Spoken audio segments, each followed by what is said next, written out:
Most of the people we've been having conversation with are already gone before us. Sarawiwa is gone. Amika Cabral is gone. Thomas Sankara gone. But we had a conversation with nature, which was led by Professor Ekwere and Sister Comrade Gloria Ekpo. And that nature is still here with us. Nature would outlive crazy human beings who are doing things to assault the planet. Today, we're having a conversation with Frantz Fanon. One of the significant things about Frantz Fanon is that he was such a great thinker, and he was young. He died at the age of 36. So all the young people in the house, it's your turn to change the world.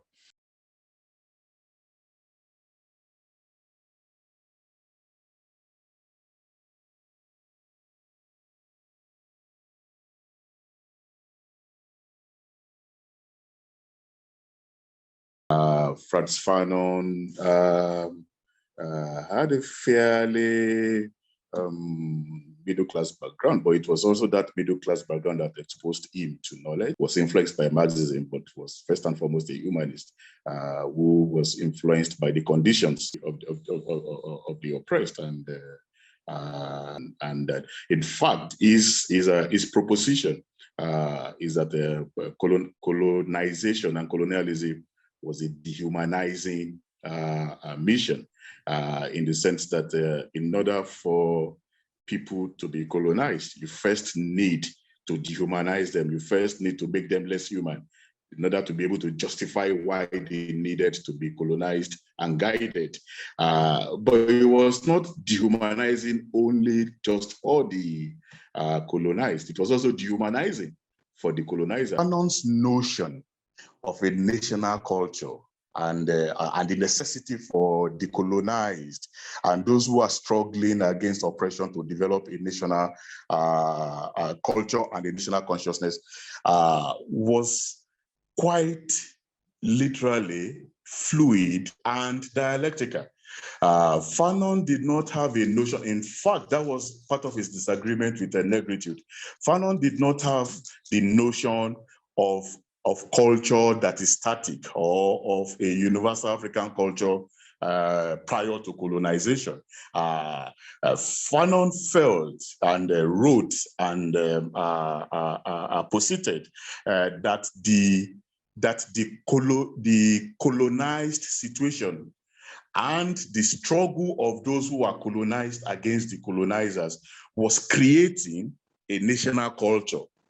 That it was creating a national culture, and that culture, that those who are fighting against colonialism. So if we are fighting against neoliberalism now, and we are fighting against, for example, the destruction of our environment, that struggle itself, it's a process and a way of creating a new consciousness, a new national culture.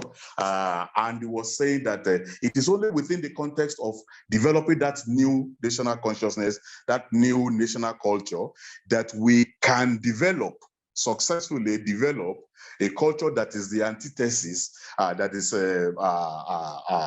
opposed to, and that can overcome the culture of the violence of exploitation and the role played by people in different generations in that struggle, was looking at it from an historical perspective and situating it within the context of the history of their being and of their history. And so he was saying that there is no single generation. Actually, what that means is that there is no single generation that would be existing in a particular space at a particular time that would not be confronted by particular challenges for that generation, that are the particular challenges for that time and period, in human history, for which that generation then has the task and the duty to recognize to understand what its duties are within the context of what those challenges